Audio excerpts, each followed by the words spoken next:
Okay, what's going on, everybody? Welcome back to Hanging with Mangg. Um, we have a lot to talk about, so I'm going to try to speak quickly today. But first, the game we're playing today is Hitman, the newest Hitman, which has been released episodically in kind of pieces. And that kind of put me off for a while because I was like, what is that? Is this a Telltale game? I don't want anything to do with that. But I finally caved in because I was a little bored, and so I bought the first episode for $15, I think it is, which gets you kind of the little training stuff, and then you also get the Paris showstopper level. Holy shit. Not only is this game awesome so far, like really good. I've never been a huge I haven't played many Hitman games, but this game is really solid. And the amount of content they give you for $15 is crazy. I mean, yeah, it's one level, it's like one area, but it's just so jam packed with stuff and all the different challenges that you can do within. Like, if you're the type of player that likes like doing a level over and over to try and discover everything and do things in a lot of different ways, this is like heaven. And then they have all these like escalation little missions where, like, at the start you're sent to kill like a single target in a certain way, and then it escalates and they keep on like adding more and more things for you to do, or restrictions or complications and stuff like that. And it's all on the same level, but it's just really makes you learn the thing inside and out. It's really awesome. So yeah, I've only purchased the first episode so far, but I've been playing this for hours and hours. It's really good. Okay, so the channels. Well, this week, I would say probably without a doubt, this week on the Exploring series has been the best week I've ever had on the internet. I mean, numerically, I guess the Skyrim was probably better, but in the long run, this will prove to be the best week so far. It's been nuts, man. Like last Sunday, I was close to, but not at 7,000 subs, which I was like, wow, 7,000 subs. Wouldn't touch it if I were you. Look, Novikov's hey, buddy. Hold on, I need to make sure the audio is right. It's probably going to be a little bit too loud. I was at not 7,000 subs. Why can't we go upstairs? Now, by the time you watch this, I will likely be at 10,000 subs. So, yeah, a 3,000 sub week has been pretty good.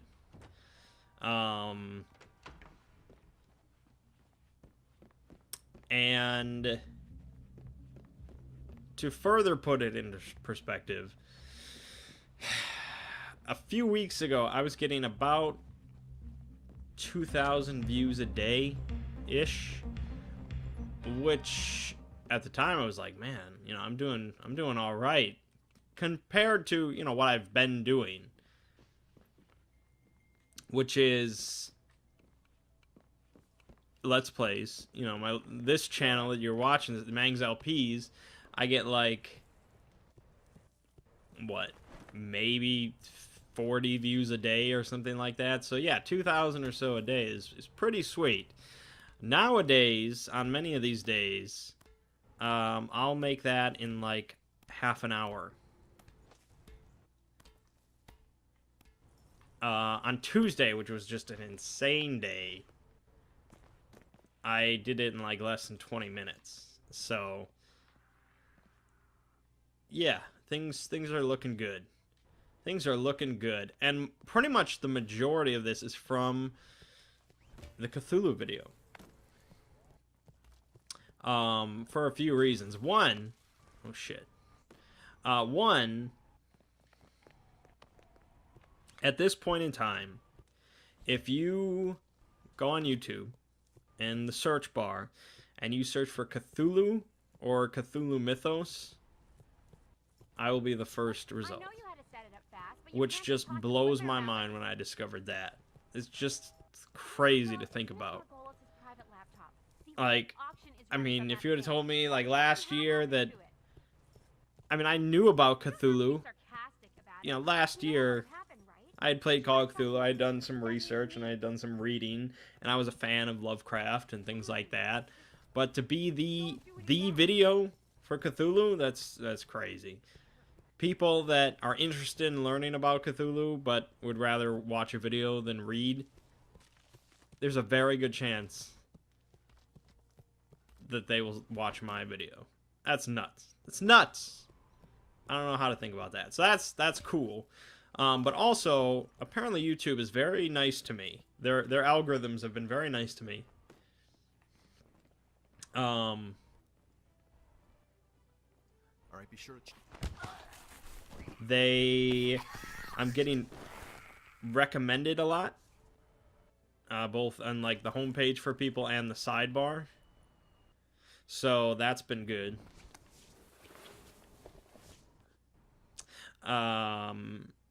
That's been driving quite a bit of traffic, so it's just funny that supermodel turned spy master. The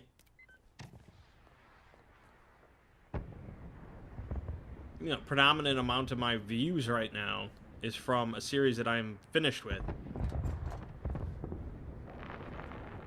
I need help right now. Yeah, she wasn't supposed to see that. So I mean, I'm obviously working on videos. The Dragons and Balrogs video for Middle Earth will show up tomorrow, but the Cthulhu Mythos is done. Wow. So this is just Hey, buddy. residual views, I guess. So yeah, it's very exciting. It's very exciting. And now we're basically on a one-a-week schedule for the rest of October. There's a good chance that after October is finished, I will continue the one-a-week schedule. I was hesitant at first because it's a good portion of my free time, but obviously I had no idea it was going to be this popular. So, I think it's worth investing a little bit of time into it, especially in the coming months after Christmas. When I have a bit more free time from my regular job, so then I can devote more to the exploring series. And, you know, maybe someday that'll be my regular job. That would be pretty sweet. So yeah, things have been looking up all week. It's very good. On this channel, however, that very few people watch,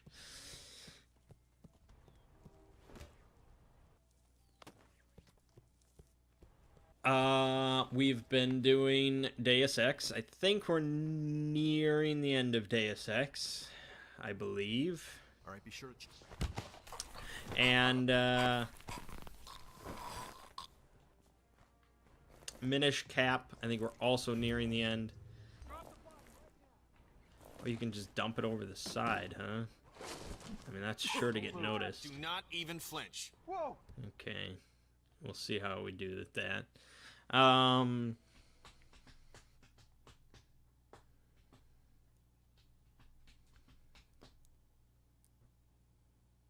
Yeah, so Deus Ex and Minish Cap. Huh. Hey, I'm buddy. putting Monster Hunter on a little bit of a hiatus because I started up The Evil Within. And I don't like to have too many things going on at once, but Evil Within right now, tis the season, so we'll try to focus on that. So I guess my plan is to wrap up Deus Ex and Minish Cap, maybe both next week. And then we can focus on Evil Within, and I want to do some more of the Mythos Tales, and maybe some other things. I'd like to do a top 10 of some type for October, some sort of horror theme. I don't know what it would be. Top 10 zombie movies, maybe. I don't watch that many zombie movies, but I guess I've seen a few, but I don't know if I could make a list out of that. Top 10 monster movies, that maybe I could do that.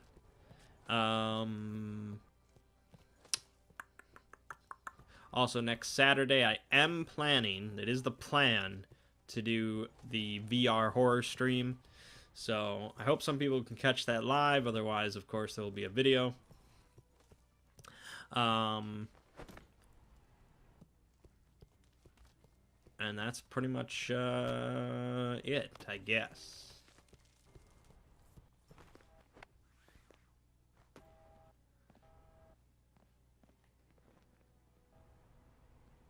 All right, be sure to check and frisk anyone who has not been invited or works up here, okay?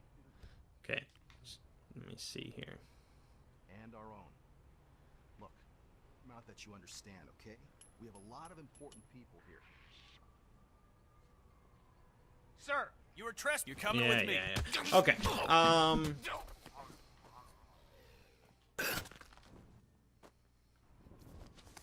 I guess that's all I had to say about the channel. But needless to say, things are going well for me. It's nice. Oh shit! I dropped it. Okay. He died from the fall, and then he's gonna see that. Okay. There's not much I can do about that. Moving on. We have plenty of things to talk about.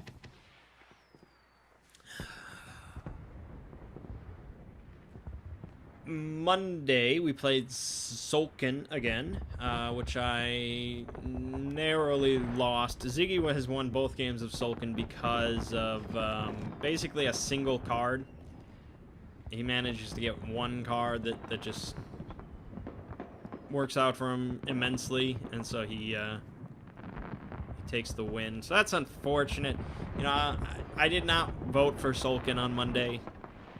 That is Dahlia Margolis. Ziggy was the Supermodel one that really turned pushed spy for it. master. He likes games that he wins at, like pretty much anybody, I guess. So, okay, I wanted to play Chaos in the Old World, but I don't know. I'm not a huge fan of Euro games, but there you have it. There he is. Oh, this is too good to be Yeah, enjoy the fall. That is Viktor Novikov, head of Sanguine and Get ringleader wrecked. of Iago. Okay, Quite the resume.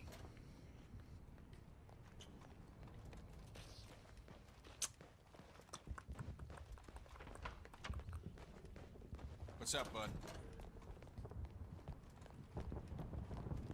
Then we played a game called Cheating Moth, which is kind of a sister game to Cockroach Poker. And whereas in Cockroach Poker you lie with your mouth, Cheating Moth you kind of lie with your hands. So it's kind of a, like in the Old West where people would have cards up their sleeves and things like that, and weird cheating crap like that. That's what Cheating Moth is. That's what you're trying to do. So it's a surprisingly, it's almost like a dexterity game a little bit. Like you need to be slightly dexterous with your fingers, and the better you are at that, probably the better you'll do. At first glance, I think with 4 or 5 people, it's definitely more fun. We played it with 4 to start, and then we played a few games with 3, and with 3, yeah, it's a little rougher. But yeah, basically, it's kind of like Uno at the very basic level. But there's one player who is, well, you have these cards, these moth cards, that you can't play normally. You can't play them like Uno. They have to disappear another way. So they have to not be in your hand in order for you to win. The goal is to get rid of your hand.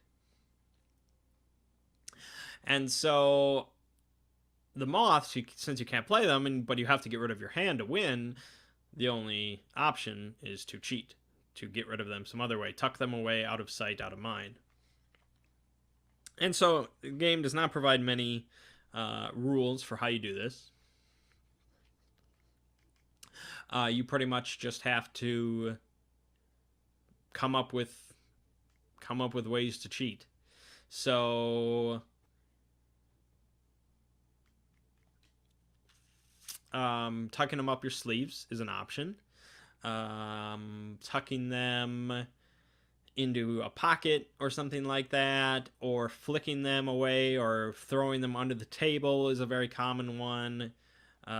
Things like that. However you can come up with to get rid of the cards, that is what must happen.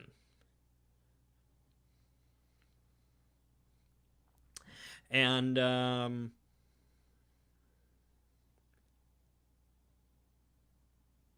so you're trying to get rid of these cards, but of course somebody is watching, because there is one player is given the guard bug card, and they are not allowed to cheat. They can play moth cards normally, but their job is to catch other players cheating. That is their one goal. So it's sometimes fairly intense, because you're trying to avoid the gaze of this player while you're very surreptitiously trying to get rid of some cards. Oh shit, I didn't put on his regular suit.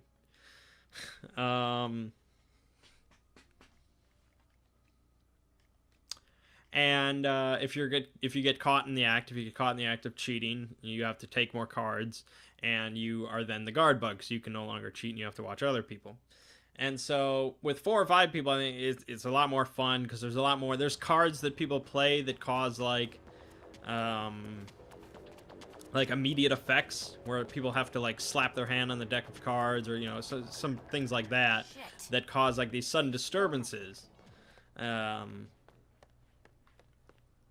That provide great opportunities to cheat, and you're just kind of sitting there waiting for these little opportunities where you can distract. The most important thing of sleight of hand is the distraction, and so it's a big part of it. Whereas when you're the guard bug, anytime there's any sort of distraction of any type, whether it's from a card or from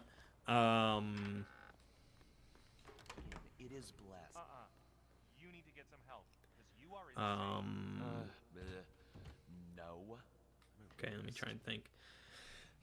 Whether it's from a card or whether it's from just like natural conversation. When you're playing games with friends, you tend to talk a lot and you tend to laugh, and you have these little moments. But anytime anything like that happens, as the guard bug, you can't really join in, because you're just like, what the fuck? What are these guys doing? What are these fucking cheats doing? It's great. It's great. It's very tense.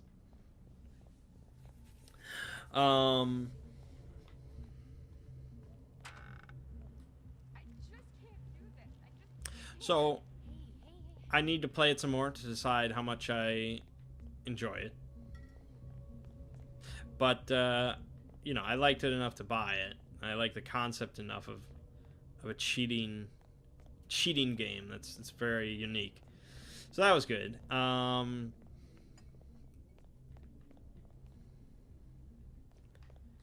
have no idea where I'm going, as a disclaimer. I get lost around here. Oh, I think I'm trying to...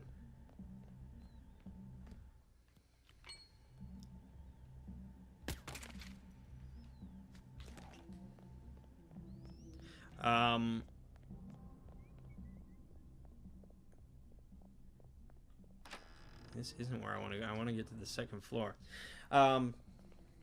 Anyways, Thursday.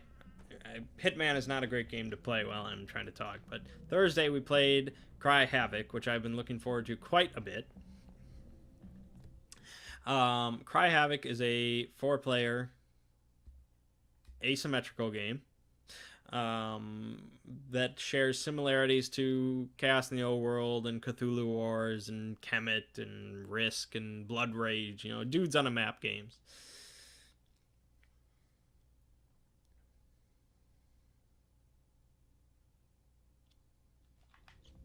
And right now there's 4 factions. So you've got there's 3 that are somewhat all fairly similar. I mean, they all have their own powers and things like that, but they're fairly similar. And then you have the Trogs, who are the more unique ones. The green player who can... He has more units than everybody else available to him, and he basically gets units all over the board, like, almost immediately. So... I'm curious. The auction. Wait, where the hell am I going? Oh, that's gonna be tricky. I have to cut through. Okay. So he kind of floods the board immediately and provides a very real threat pretty much right out the gate, because you can't really move anywhere across the board, which you want to do because it's area control. You can't really move much across the board without causing his guys to just pop up out of nowhere. So at the start of the game, we feel like green is the biggest threat, because he's there, he's everywhere, he's going to start accumulating a lot of victory points.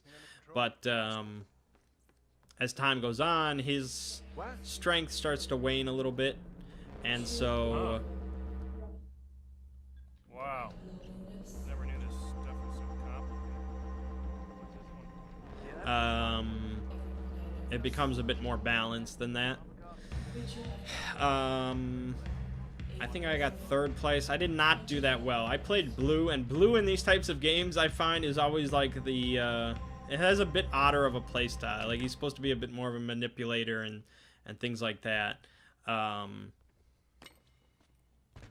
And so I didn't really quite fully understand the playstyle, but the first game is always a learning game, so it's not a big deal.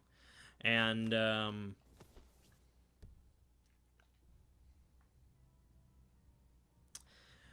very cool, though. Very, very cool game. We all liked it quite a bit. I can't wait to play it again. I know I just played Chaos in the Old World, which I also want to play again, and I keep buying Dudes on the Maps games, and I don't know why, because there's so many of them, and they're all good, and I want to play them all, but yeah, Cry Havoc has a few mechanics that are very, very interesting. We made a huge flaw. Well, I guess I made a huge flaw as I learned the rules. I made a huge flaw with the game that kind of stripped out a big part of it. And this is probably the biggest mistake I've ever made in learning a board game and teaching a board game. Throughout the game, you can acquire new cards play a big part in how you play the game, because you start with a deck of cards, like 8 cards, and these cards are used to you discard these cards to move, and you discard these cards to recruit new units, you discard these cards to build buildings and structures, and you discard these cards to do different actions and help you in battle and things like that. And so you start with 8 cards, and throughout the game you can acquire more cards from a few different decks. And these cards... You may address me as Your Highness. They all have the exact same type of symbols on them, so you know exactly what kind of benefit they're going to provide to you. And so you can kind of acquire these cards and build your deck. It's a kind of a deck building aspect to it, and you can kind of engineer your deck to be better at, you kind of specialize in movement. You can move a lot more with these types of cards. You can build a lot more, or you can recruit a lot more, or what have you, which is really, really cool. However, I messed up because I didn't understand. For some reason, I feel like I knew that it was a deck building game in that sense, but I didn't. No, he will hear that. I didn't think about it when I taught the game, and so for some reason I thought that when you use these cards that you had newly acquired, they went back to their piles, and they never went into your deck. And so you always had to, you could get new cards, but once you use them, they were gone again. I don't know why I thought this, and I realized this halfway through the game, but at that point we just couldn't or whatever, for whatever reason. So we lost a big part of Cry Havoc, and even so, still thought it was a great game, but I can't wait to play it properly because that sounds awesome. So that's the deck building aspect and all that. That's really cool. The combat is really interesting. There's no dice, so it's diceless combat, and it's based on your unit strength, and that's kind of the primary factor is unit number of your units in the fight. But the way they set it up, they have like this little sideboard that you put your units on, and there's different goals that you're trying to achieve in combat. The primary goal is kind of the risk goal, where you're trying to either take over the region or you're trying to hold on to the region, depending on who you are. So that's kind of the one of the goals. You can do that. You can just, I want to take over. You do that, which is probably the most widely played, at least in our game. It was the most widely used one because you generally want to take over a region. Secondly, however, you can capture a prisoner. So you can, if you win that goal, if you have the most units there at the end of the fight, you can capture one of your enemy's units and hold on to it. And for every prisoner that you have at the end of the round, you get a victory point. So I mean, it's a victory point game. So that's really nice. But then they have to pay 2 victory points in order to get their prisoner back from you. So it's like a net gain of 3 for each prisoner, assuming they take it back, which I never took back my prisoner throughout the game because you only had like 1. But if that's like your main goal and you just accumulate prisoners, that's really devastating because you limit their number of units on the board, which, like I said, fights are mostly determined by your number of units. So that could be really devastating. And then finally, the third goal you can do is attrition, where basically for every unit you commit to that, you just kill off one of the enemy units, and you get a victory point for each one. So that's just like, I don't care about the region, and I don't need to take prisoners. I just want to kill you and get victory points and move on. We found that was kind of like a tertiary goal, I guess. Like, you weren't trying to do that, but if you had some units, and the battle cards that you can get kind of, I gotta just do shit. I dropped the battle axe.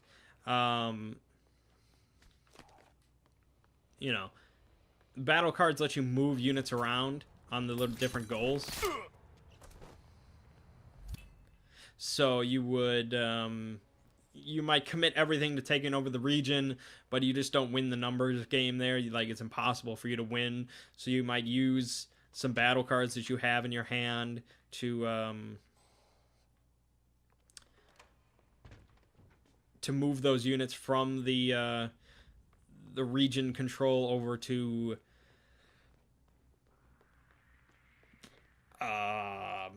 capturing a prisoner instead, because like you're not going to be able to right, I can't climb over anything. Wow, I wasted a lot of time. It's fine, it's not the point. You might realize that you're never going to capture a region. It's possible, so you might move things and take over a prisoner instead. But then they might shift some units, because now that you've abandoned taking over the region, they can move some units off of that and try and combat you taking their prisoner. And so, battle cards, if you have a bunch of battle cards, you can really kind of sway the side of a battle, assuming you have the units to kind of back it up.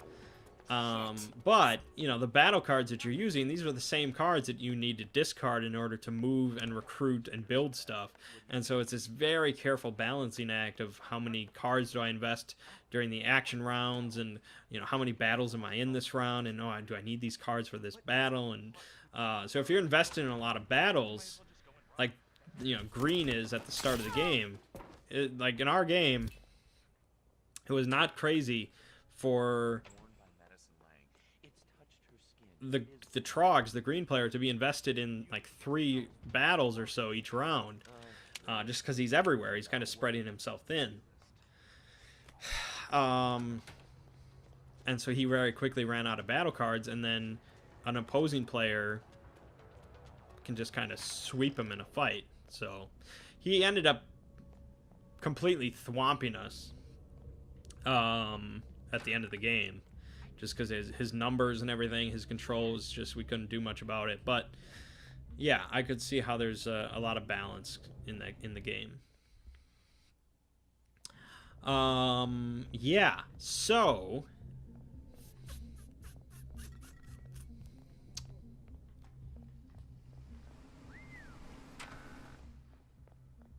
it was very good. It was very good. I can't wait to play it again. I'm hoping we can play it again tomorrow. But there's word that we might be playing Vast again, so who knows.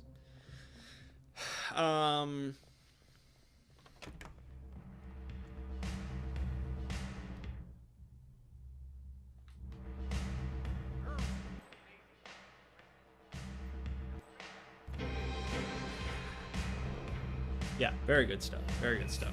It lived up to the hype so far. I'm gonna bring you down, pal. Holy shit! Really? You saw me? Bullshit. Where is he?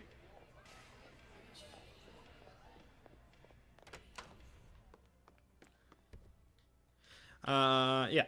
Okay. Hey, where'd he go? Thursday.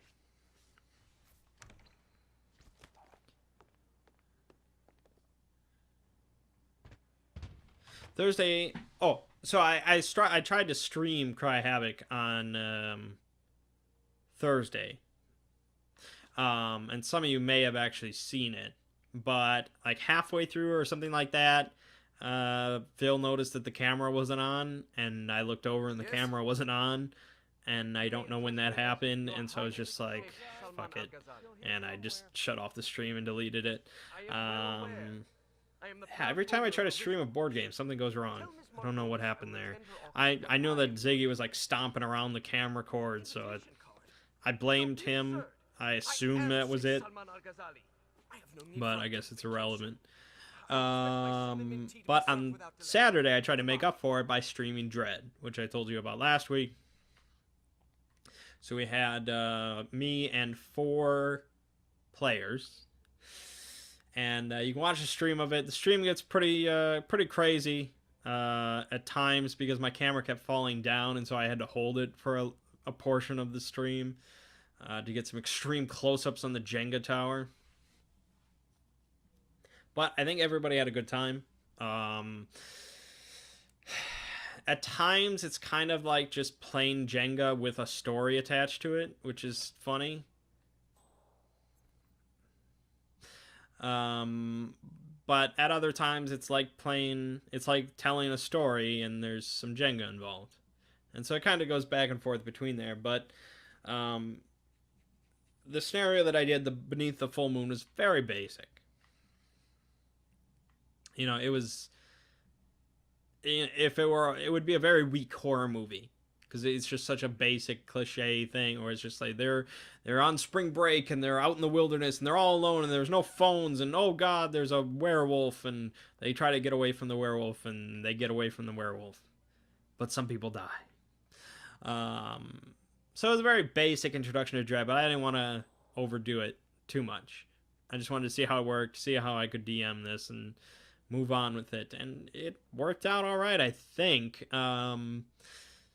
There were some rule things that I guess I forgot to mention early on, like the fact that they could kind of amplify their actions by pulling more, or they could, like if they were trying to do something and I had them pull once, they could, if they wanted to, pull a few times more to make it even better.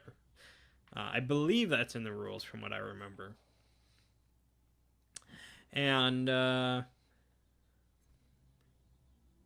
did he go to the auction already? Was I that slow? Ugh. But yeah, it was good. They, you know, at the very start of it, they're given this guide. Like, that's the introduction to the scenario, is this guide has been brutally injured by this creature. And he's alive, but he's kind of in and out of consciousness, and he's bleeding, and they'd have to take care of him. Shit. No harm done. They dumped that guy so quick. I was just shocked. Like, he was not a part of the scenario. He might as well not have been there. That's how quick they dumped him. They did not give a shit about that guy. might as well just go and rob a bank. Yeah, it was like that. It was like how I just killed that lady. That's how they cared about that guy. It is blessed.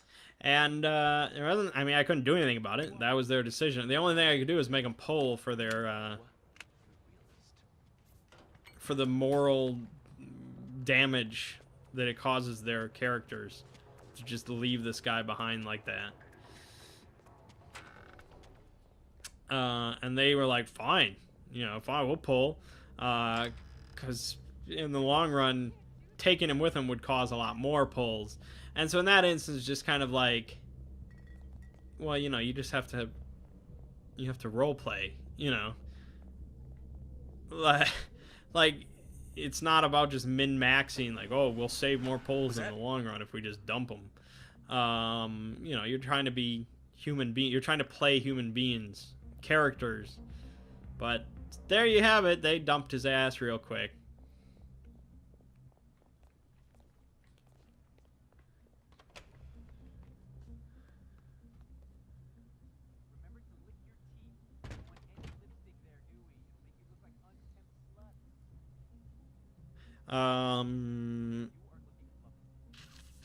And so yeah, there was a lot of Jenga. There was a lot of Jenga pulling. The tower fell a total of 2 times. Yes, 2 characters died.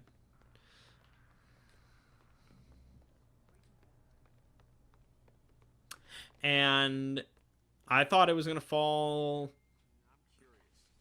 I guess that's about what I figured. Maybe I thought it was going to fall 3 times, but that's not terrible. It was very close to falling a 3rd time. Very close at the end. They narrowly avoided it. And so I guess that's kind of part of the excitement. That's the whole point, is that it's so close to falling, but, you know, we did it. We survived. And so... I get it. Good. Glad we understand each other. I guess I've already kind of spoiled stuff. Phil was the first to die. Everything under control? Yeah, all's cool. Good. By basically, he tried to run away from the werewolf. I'm gonna bring you down. Which... that didn't work. He got like 3 feet, and then it mauled him to death and decapitated him. But he deserves it because he insulted dog soldiers. So there you have it. And then shortly thereafter, they got back in the raft, and they tried to just raft away as quickly as possible. And they oh,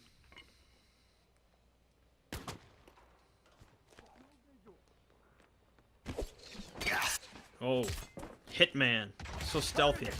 Shit. Yes, I'm gonna have to restart.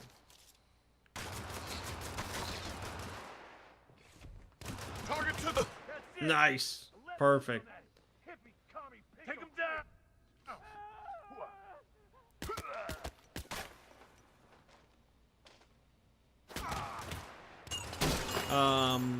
So they got back in the raft. They're trying to raft away. The beast makes like this big jump towards the raft, and they all pull a bunch to dodge. And they all succeed. They all succeed on their dodge. I understand. Weapons released on my command. My direction. And Target hit. yeah. And I'm like, do you want to try and strike him while he's passing above you? Because Ziggy had done that previously with like a Swiss Army knife, and he had successfully struck the beast, made it bleed. And I was like, do you want to try that again? Because now he's holding like a hatchet. I'm like, and he's like, yeah, of course. And I'm like, okay, pull 3 times. And you know, once he commits to an action, and I say had the pulls, like you're doing it. That's you have to do it, or you have to forfeit it, which means you automatically fail. In that instance, he should have just automatically failed because the tower fell. And so the beast just grabbed his arm while he was trying to attack it, and he got thrown underwater, and there he met his end. It is blessed. You need to get some help. You are insane. And then the rest of the other two, they managed to continue to row downriver on their raft, and they made it to their little cabin at the end of the road. But of course, the scenario wasn't done yet. The scenario is not done until they kill the werewolf. That's just how, one way or another, they have to kill the werewolf. And so in a big showdown at the cabin at the bottom of the canyon, where they miraculously found a rifle. I made him pull a couple times to see if he found the rifle, which he did. So, with a rifle and a fire poker, the beast charged through the window. They struck back at it. They fought back. And, like I said, very close to that tower falling. They were very close to having only one survivor. But they managed to pull through.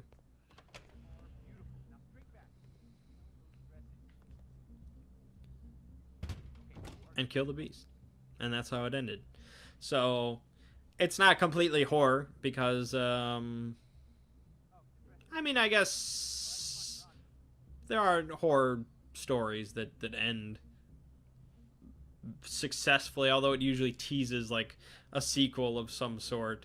And I guess I kind of did that, because I told them that Pedro, because he was attacked by a werewolf,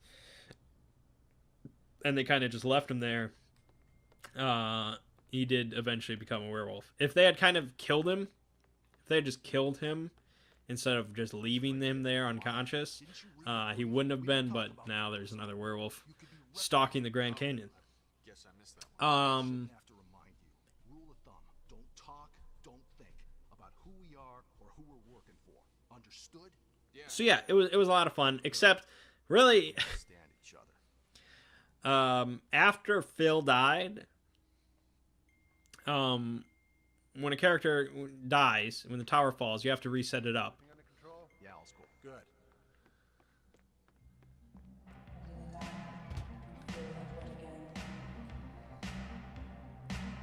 And then you, depending on how many players are left, you have to pull a certain number of blocks to kind of set up the tower for the next attempt, the next part of it. And so I had Phil pull the blocks for the rest of them. And he pulled, like, the most critical blocks he possibly could. He made it the worst tower that he could with his blocks. Oh,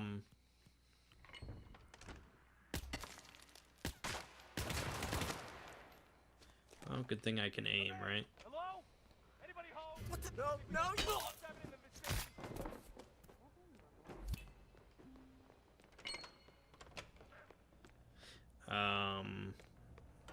This isn't gonna work because I can't climb anywhere. So yeah, he made it rough on them, Go. to say the least. But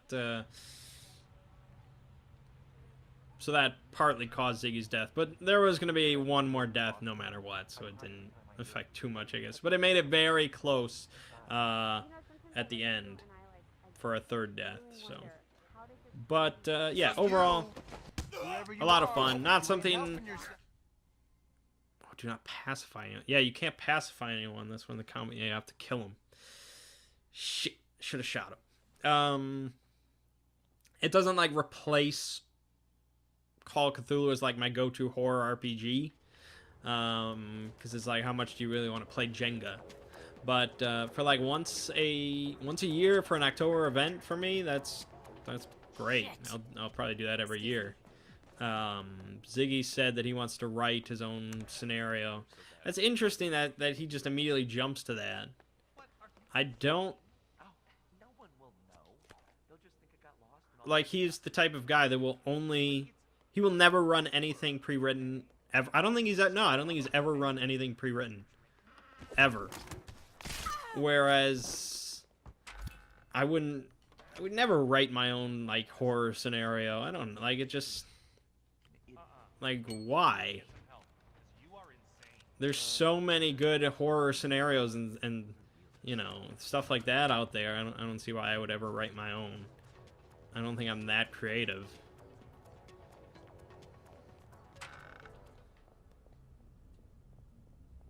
That just seems like wasted. Well, I guess if you enjoy it, it's not a waste of time. If you enjoy writing your own stuff, but I don't really. I say this as a YouTuber who writes my own scripts, but never mind that. So yeah, Dread was good. I recommend it. If you have a group of people this October getting together that don't mind a little role playing, or even have never role played before, if you have a group that never role played before, I think Dread is a great way to start.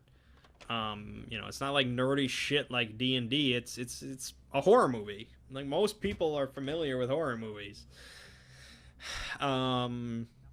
It's rules light, like character creation. You're literally just filling out a form. You're filling out a questionnaire about a fictional person. You can even, you know, just use yourself.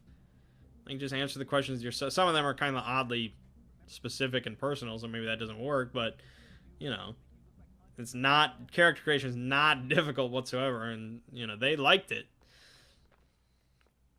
And then the rest of it is kind of just talking and basic role playing along with playing Jenga. So yeah, I recommend. Thumbs up for Dread. Thumbs up for Dread. Yeah. Talk, don't think about who we are or who we're working for. Understood? Yeah. I get it. Good. So, speaking of role playing,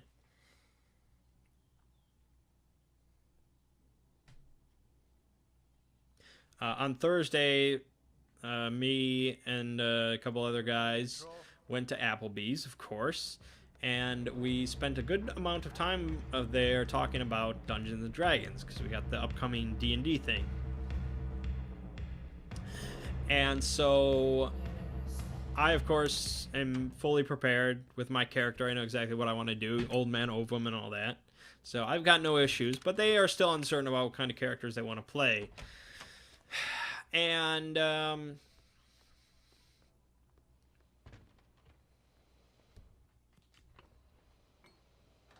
so I tried to...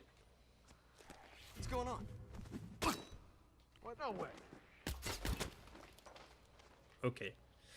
They tried to... I tried to provide some advice. You know, give some advice on what to do and how to create a character and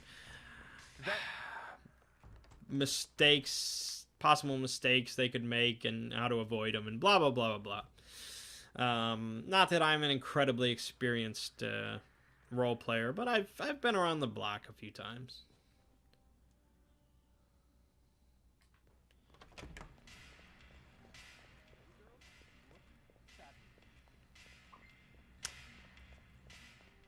And I don't...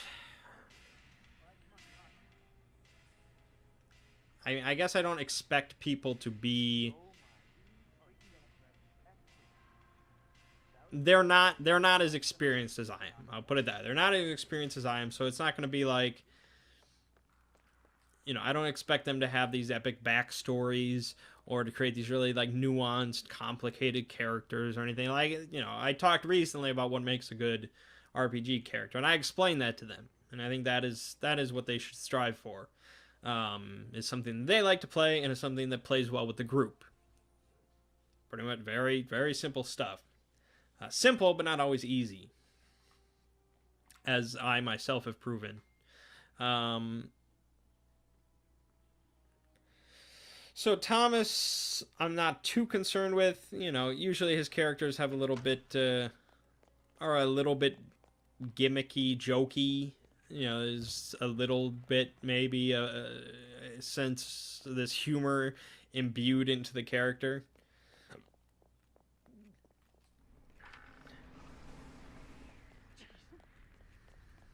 Which is fine. You know, it depends more on how he plays it than the character creation itself. Which is part of why I'm not super crazy about backstories anymore, because most of the character's personality comes out in the playing, not in the backstory. So I'm not hugely concerned about him. But Phil, that I am more concerned about, because he basically said that his words were like, you know, if something doesn't happen for a little while, I have to make something happen. And I'm like, you know, he's an instigator. That's like the official term in the RPG world. He's an instigator, which does not mesh well with a planner, which is basically what I am.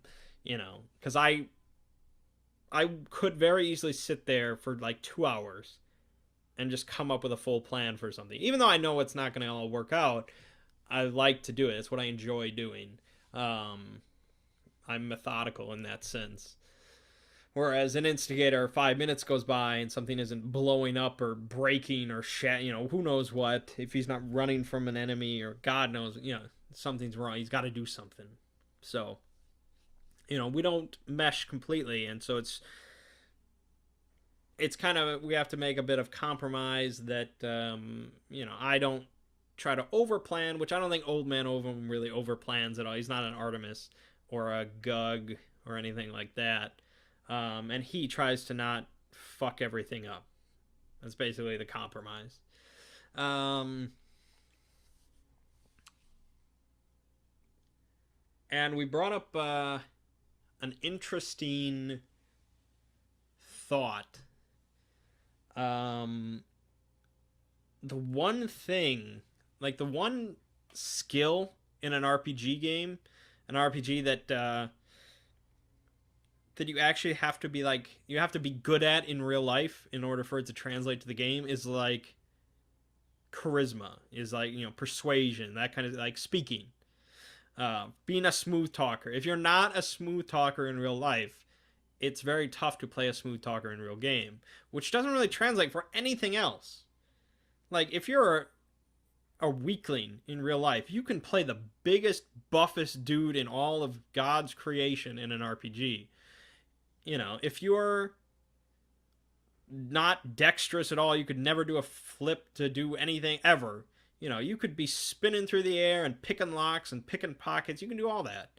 But smooth talking, charisma, that's the one thing where you actually have to do it, because it's part of role playing. You can't just say, oh, I want to roll persuasion. It's like, no, well, what do you say? What do you say? So for me, that's generally no problem. I like smooth talking. I like conversations. I usually do all right with that. I don't have any I don't tend to stutter or mumble my words or kind of think about it while I'm talking. It's just kind of like, oh, do this. But not everybody is like that, and a lot of people would just like, oh, can I just roll persuasion? I just want to talk and do this. It's like, no. You gotta talk. It's the one thing that's kind of interesting that you actually have to be somewhat good at to do it in game. Not even in having high intelligence, really, do you have to be that smart out of game in order to be smart in game. It helps, I think, a little bit. If you're a complete dumbass in real life, it's gonna be tough to play a genius in game, but I don't think it's the same thing as trying to talk. So I thought that was an interesting point that we brought up.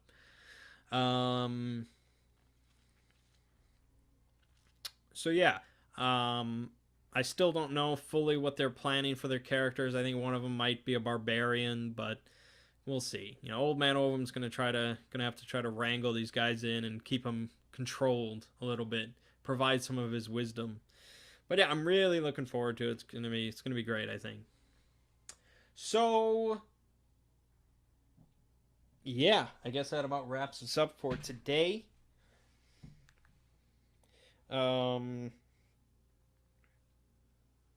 Look forward to more Evil Within and finishing up Deus Ex and Minish Cap. Check out the Dragons and Balrogs video coming out tomorrow on the other channel. A lot of kick-ass artwork in that video. That was the one thing I was just, when I was editing it together, I was like, God damn, people have made some amazing artwork of dragons. Especially Ancalagon, who's literally, he's the size of mountains. It's kind of like Deathwing. It's just holy shit, so cool. Dragons are awesome. Yeah, so I guess that's where we'll leave off for today. So my name is Mangg. This has been Hanging with Mangg. And I'll see you fine folks next week.